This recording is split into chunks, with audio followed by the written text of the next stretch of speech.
우리가 너무나 잘 알고 있는 기드온의 300용사에 대한 이야기를 하려고 합니다. 저는 전쟁을 겪어보지 않았지만 전쟁에 이기려면 자기 편이 가진 힘을 얼마나 잘 응집시켜서 효과적으로 상대편에게 타격을 가하느냐에 따라서 전쟁이 이기고 질 수 있는 겁니다.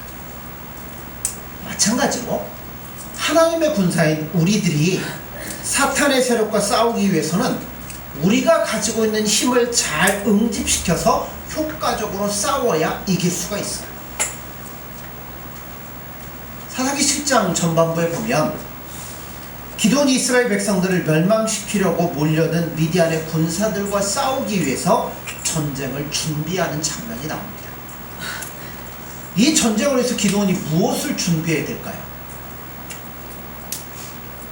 아마 이스라엘 곳곳을 찾아다니면서 가능한 한 한 명의 군사라도 더 전쟁에 끌어들이고 하나의 무기라도 더 증발을 해서 그걸 집약하고 효과적으로 사용해야 이길 수가 있습니다. 그런데 어찌된 일인지 기드온은 이와 정반되는 일들을 하기 시작합니다. 싸우기 위해서 모이던 이스라엘 병사들을 이 핑계 저 핑계 대서 다 돌려보냈습니다. 결국 300명만 남았습니다. 이 300명을 데리고 십수만의 미디안의 군사들과 싸우겠다는 겁니다. 자살 특공대도 아니고 300명을 어떻게 20만에 가까운 병사들과 싸우겠다는 겁니다. 도대체 뭘 어떻게 해야 될까요? 이제 막 전쟁이 벌어지려고 합니다. 그때 하나님께서 이런 말씀을 기드온에게 하시는 거예요. 기드온아, 함께한 군사가 너무나 많다. 그러므로 내가 그들과 함께 싸우지 않겠다라고 말씀합니다. 왜 하나님은 군사가 많다고 그러실까요?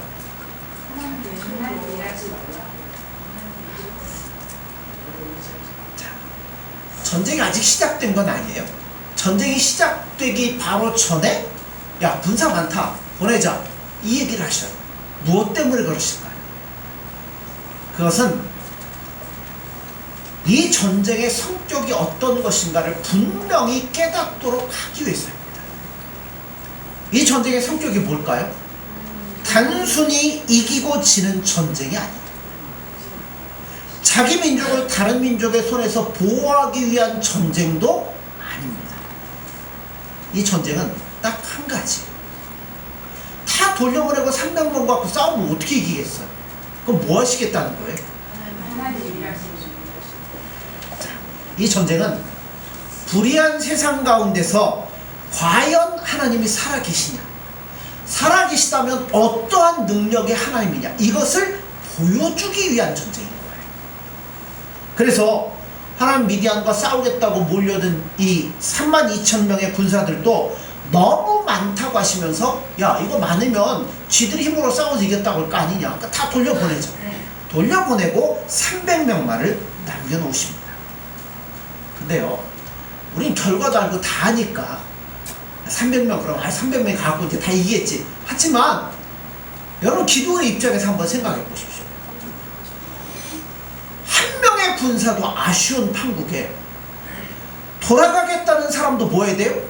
설득해가지고 붙잡아 놓고 한 명이라도 더 끌고 오라고 해야 되는데 그 아까운 사람들을 하나님 뭐예요? 다 돌려보내십니다. 그리고 딸랑 300명, 300명으로 20만에 이르는 미디안 사람들을 쫓아내시겠다. 현실적으로 가능한 이야기일까요? 그렇죠. 왜 하나님이 대부분을 돌려보내실까요? 이번 전쟁은 이스라엘 사람들이 싸우는 전쟁이 아니라 누구의 전쟁? 하나님의 전쟁. 불의한 세상 가운데 하나님이 계시다는 것들을 보여주기 위한 전쟁이라는 겁니다. 직접 싸우시는 전쟁이에요. 그래서 이 전쟁을 통해서 누구를 드러내는 것? 하나님을 드러내기 위한 전쟁인 겁니다. 그래서 이렇게 말씀하는 거예요. 이번에는 내가 직접 나설 테니까 너희는 비켜라. 너희의 수가 많으면 이번 전쟁의 성격이 굉장히 모호해진다. 내가 도와서 이긴다 해도 너희 힘으로 이겼다고 할 것이 아니냐. 그러니 너희는 비키고 진정 나와 함께 고난을 각오하고 싸울 헌신된 300명이 나에게는 필요하다. 하나님은 하나님의 영광을 나타낼 군사들을 두 가지 방법으로 선별하시기 시작하는 겁니다. 첫째, 뭐라고요? 싸우러 모인 자들 중에 두렵거나 무서운 자들은 집에 가라. 7장 3절에 보면 이제 너는 백성의 귀에 고하여 이르기를 누구든지 두려워서 떠는 자에든 길르앗산에서 떠나 돌아가라 하시니 이에 돌아간 백성이 22,000명이요 남은 자가 10,000명이다. 자, 전쟁이 겁나서 떨고 있는 자는 집으로 돌아가도 좋다라고 말씀합니다. 이렇게 말씀하신 것은 하나님의 무서운 시험입니다. 지금 이 전쟁이 어떤 전쟁이에요? 물론 하나님이 누구냐 이걸 나타내는 전쟁이기도 해요. 그러나 하나님의 백성이 과연 이 땅에서 존재할 수 있느냐? 미디안은 뭐하러 왔어요? 단순히 전쟁에 승리하러 온 게 아니라 이스라엘 이 지도상에서 지워버리려고 미디안이 온 거예요. 그러니까 하나님의 백성이 세상에 존재할 수 있느냐 아니면 세상에 밀려 영원히 사라져야 되느냐를 놓고 싸우는 아주 중요한 전쟁이라는 겁니다. 그러니까 이 전쟁은 싸우고 싶으면 싸우고 싸우기 싫으면 안 싸우는 그런 전쟁이 아니에요. 예를 들어서 옆집 아저씨하고 주차 문제로 이 충돌이 일어날 때는 여러분 굳이 싸울 필요가 없습니다. 그래도 내 집 앞에 세우겠다 그러면 뭐 하면 돼요? 내가 딴 데가 세우면 되죠. 그런 싸움에 이겼다고 해서 상줄 사람 아무도 없습니다. 집에 있는 다라, 고무통 다 갖다 놓고 싸워가지고 못 세우겠다고 자라이 또 다 착하고 충성된 영화 예수 모르실까요? 절대 그렇지 않죠. 칭찬 못 받습니다. 그냥 양보하시면 돼요. 그러나 내 눈앞에서 내 아내와 내 아이가 누구에게 납치를 당해 가요. 그럼 어떻게 해야 돼요? 이건 그만둘 수 없는 싸움이죠. 누가 이게 무서우니까 집에 가서 쉬세요. 예, 알겠습니다. 그럼 가면 돼요? 아니죠. 죽든지 까무러치든지 무슨 수를 써서라도 내 아이와 아내를 지켜내야 될 거 아닙니까? 지금 이스라엘 백성 앞에 놓여있는 전쟁이 그와 같은 거예요. 싸워도 그만, 싸우지 않아도 그만인 전쟁이 아니라는 거예요. 미디안 사람들은 그들을 세상에서 완전히 없애버리려고 왔습니다. 그러므로 이것은 이 땅에 하나님의 교회가 존재할 수 있느냐 존재하지 못하느냐를 결정짓는 아주 중요한 전쟁이라는 겁니다.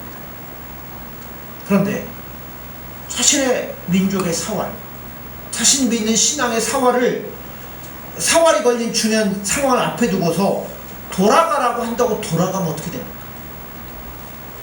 이럴 때는 아무리 하나님이 돌아가라고 해도 뭐 해야 돼요? 아닙니다. 하나님 저는 싸워야 돼요. 남아야죠. 그런데 실제로는 너무나 많은 자들이 이 말씀을 듣고 다 돌아가 버렸습니다. 이것은 이스라엘 백성 가운데 이번 문제의 심각성을 모르는 자들이 너무나 많이 있다는 거예요. 자신들이 이 세상에 왜 존재하는지, 자신들이 무엇 때문에 미디안과 싸워야 되는지 그 이유조차 모르고 나온 사람이 몇 명이었어요? 22,000명이었습니다. 근데 이건 오늘날 우리의 문제이기도 합니다.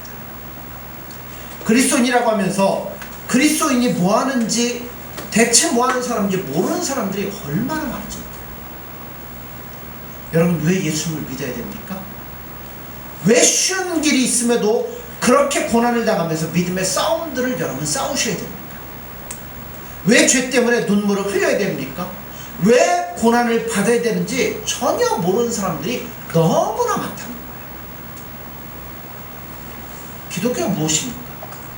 한마디로 나를 위해서 십자가에 죽으신 예수님 때문에, 그 예수님을 사랑하기 때문에 모든 것을 잃고 손해도 각오하며 예수님을 사랑하는 게 기독교예요. 그러므로 예수님 때문에 하나도 잃어버린 것이 없는 사람은 예수님을 사랑한다는 말을 해서는 안 되는 거예요. 요즘 많은 교회에서 느끼는 것이 무엇이냐면 교인 수는 증가해도 여러분 책임을 지는 사람은 거의 없다는 거예요. 조금이라도 책임이나 부담을 지우려는 눈치가 보이면 다 철새처럼 뭐예요? 훌훌 날아서 부담 없는 곳으로 다 날아가 버리고 맙니다. 왜 그럴까요? 교회가 왜 이 세상에 존재하며 존재하는지 그 이유를 전혀 모른 채 그저 교회만 왔다 갔다 하는 사람들이 많기 때문에 그렇다는 겁니다. 돌아가라고 하면 다 돌아갈 사람들이 많다는 거예요. 이런 사람들은 이 세상에 교회를 세울 수도 없고 영적인 전투를 치를 수도 없다는 겁니다. 그럼 여러분 스스로에게 한번 물어보십시오. 이 복잡한 세상 속에서 내가 무엇 때문에 신앙생활을 하는지, 내가 어디에 초점을 맞추고 있는지, 내가 무엇을 중요하게 여기는지 그것을 분명히 깨닫는 생각이 있으셔야 된다는 거예요. 내가 지금 왜 교회 다니고 있는지, 습관적으로 가는지, 심심해서 가는지, 사람 만나러 가는지, 아니면 예수님 사랑하러 가는지.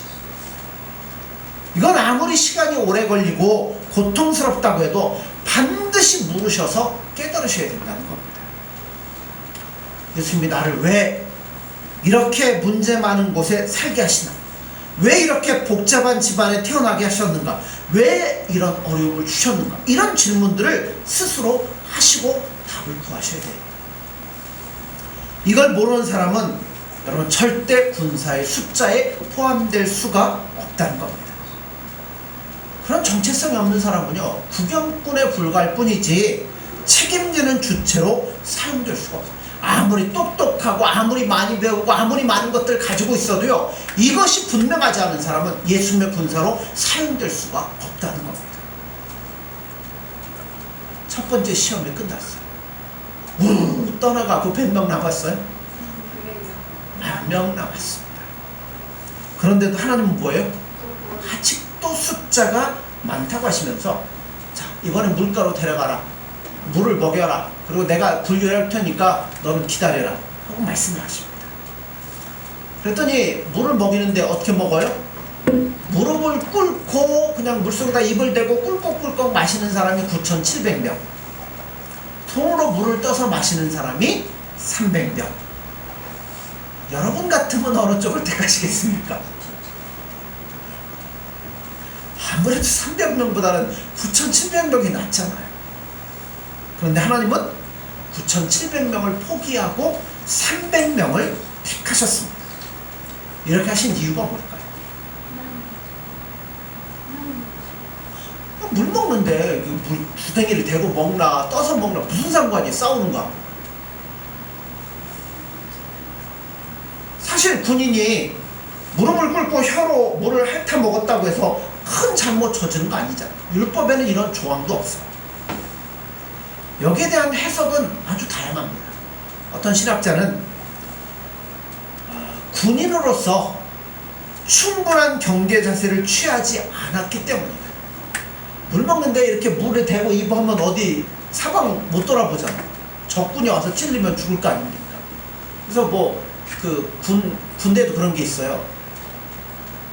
작전에 실패한 군인은 용서받을 수 있어도 경계에 실패한 군인은 용서받지 못한다, 뭐 이런 얘기가 있는데, 그러니까 물을 떠서 손으로 먹으면 이렇게 다 쳐다보고 먹을 수 있는 거 아닙니까? 어떤 학자는 그렇게 얘기를 해요. 또 어떤 학자들은 다르게 얘기를 합니다. 그저 겨우 물을 마시기 위해서 무릎을 꿇을 정도라면 분명히 우상 앞에도 무릎을 꿇고 절한 적이 있는 자거나, 아니면 어떤 육신의 이득을 위한 것이라면 얼마든지 무릎을 꿇을 수 있는 자이기 때문에 제하여 놓았다, 그럴듯합니다. 또 어떤 사람은 이런 얘기도 해요. 물을 먹는데 손으로 떠서 먹든 혀로 먹든 무엇이 문제냐, 이거는 단순히 300명이라는 숫자를 남기기 위한 하나님의 방법일 뿐이다 라고 이야기도 합니다. 어떤 게 맞을까요? 자, 생각해 보시죠. 자, 2002년도에 한국에 큰 일이 있었습니다. 2002년 월드컵이 벌어졌죠. 그때 기적적으로 한국 축구가 4강까지 올라갔습니다. 그러고 난 후에 동네마다 뭐가 생겼을까요? 조기 축구회가 우후죽순처럼 생겨났습니다. 그래서 생각해보세요. 한여름입니다. 아침에 이제 경기가 시작됐어요. 사람들이 전반전을 열심히 뛰고 나니까 뭐가 말라요? 목이 말라 수족가로 달려갑니다. 수족가 달려가 어떤 사람은 수도꼭지를 틀고 막 입을 대고 먹는 사람이 있는가 하면 손으로 떠서 먹는 사람들이 있습니다. 경기가 다 끝난 후에는 꼭지에 대고 먹든 손으로 떠서 먹든 어떻게 먹든 아무런 문제가 안 됩니다. 그런데 아직 뭐가 남아있어요? 후반전이 남아있잖아요. 심판의 호각소리와 함께 후반전이 시작되었습니다. 근데 사람들이 이상해요. 수도꼭지에 대고 물을 대고 물을 실컷 먹은 사람은 못 뛰어요. 물이 가득 차갖고 출렁출렁거려갖고 뛰지는 못합니다. 아무리 목이 마르지만 후반전이 남아있다면 어떻게 될까요? 적당히 먹거나 아니면 입을 헹구고 뱉거나 그래야지. 목이 마르다고 배가 터지도록 물을 마시면 절대 후반전을 제대로 뛸 수가 없습니다. 자, 지금 전쟁이 시작되었습니까? 아니죠. 아직 시작도 안 됐어요. 이제 곧 전쟁을 하러 가야 되는데 앞으로 싸울 일은 생각하지도 않고 입에 물을 대고 꿀꺽꿀꺽 양껏 마신 사람은 막상 전쟁에 나갈 때는 몸이 무거워서 어떻게 싸우겠습니까? 하나님의 기도원의 용사들을 물 마시는 방법으로 구분하신 이유가 무엇이냐면 이런 기왕 전쟁하러 나왔다면 뭐하라고요? 끝까지 헌신하는 자를 택하시겠다는 것이 하나님의 방법입니다. 목이 마르다고 여러분 절제하지 않고 배 터지게 물을 마시는 사람은 전쟁터에 데려가면 안 됩니다. 실제로 이 전쟁의 승패도 물 때문에 결정이 나요. 300명이 20만하고 싸워서 이겼습니다. 적들이 다 뿔뿔이 흩어져 도망가요. 그 도망가는 적을 뒤쫓아간 300명의 용사들은 여러분 먹지도 못하고 마시지도 못한 상태에서 끝까지 그들을 추격해서 사로잡아옵니다.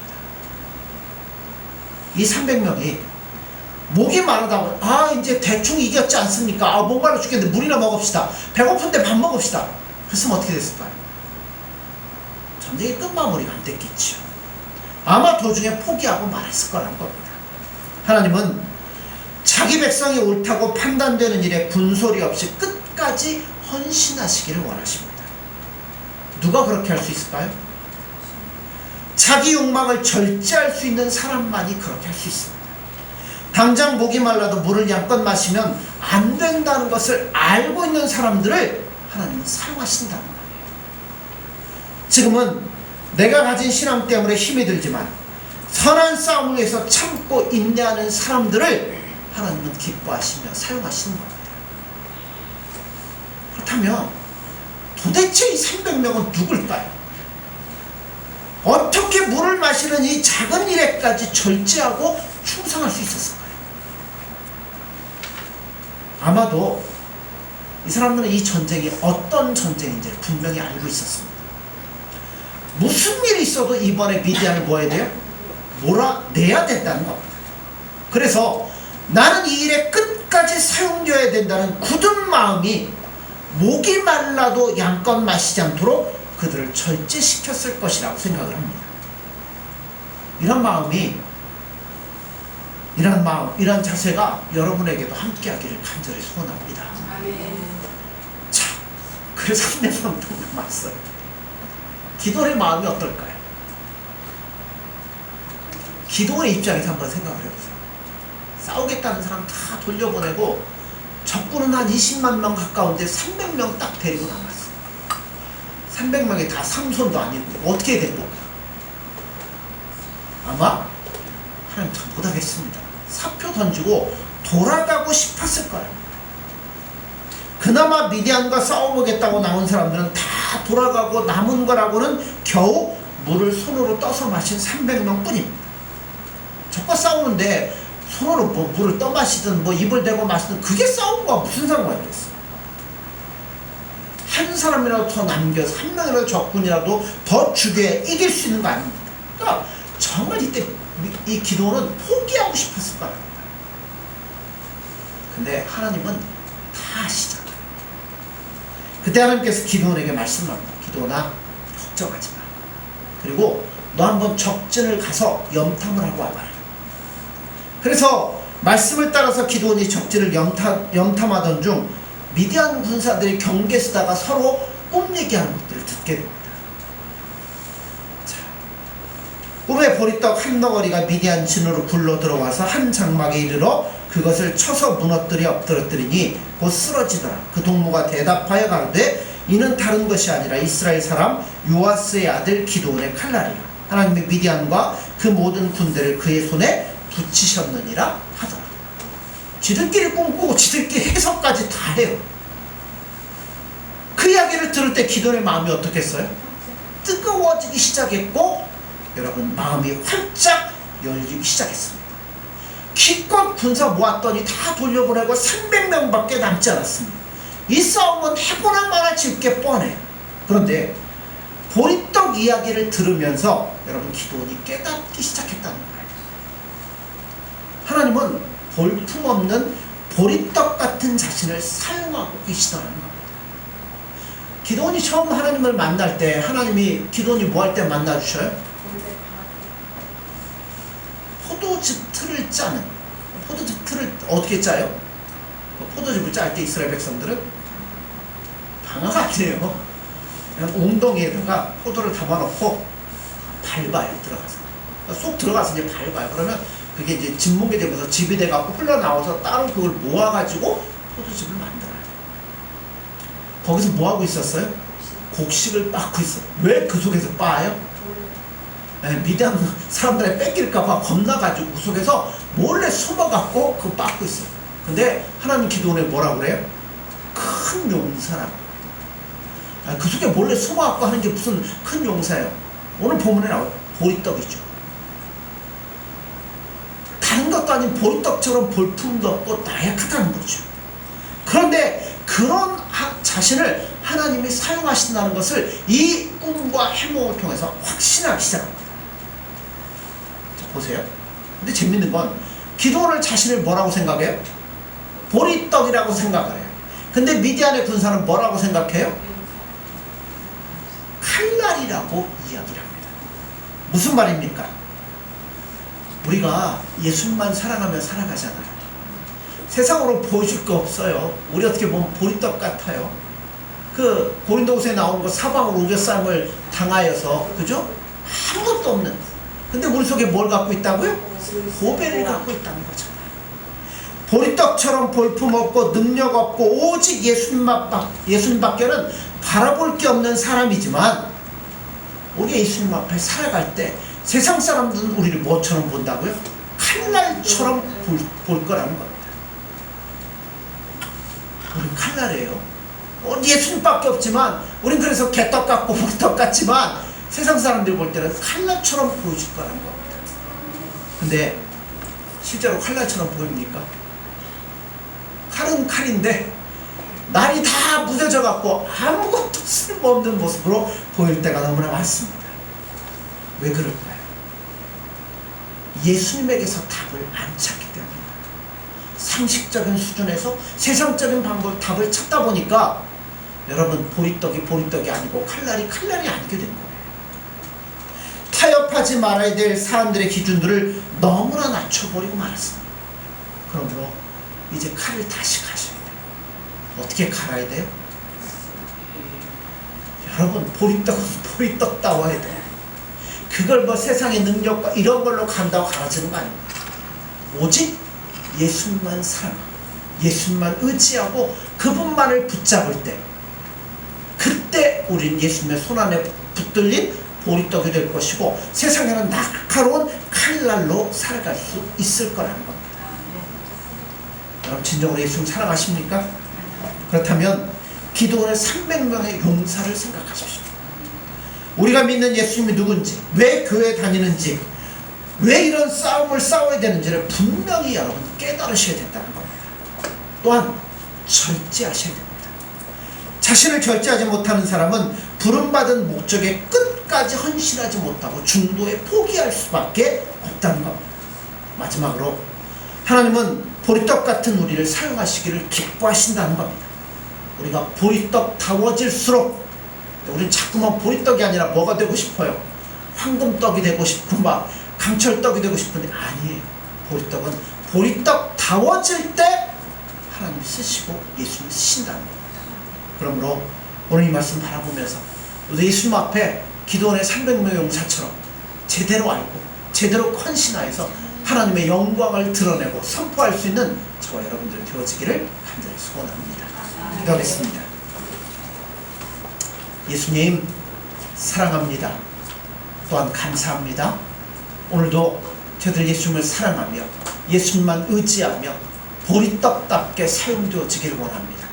그러나 그 보리떡이 예수님의 손에 붙잡힐 때 그 300명의 용사가 미디안의 십수만 명의 하나님 군사를 물리칠 수 있었던 것처럼 저희들도 예수님만 사랑하고 예수님만 의지하며 나아갈 때 예수님 우리를 사용하여 주시고 우리를 통하여 예수님의 크신 영광을 이 땅에 선포할 수 있는 아름다운 삶이 될 수 있도록 함께하여 주옵소서.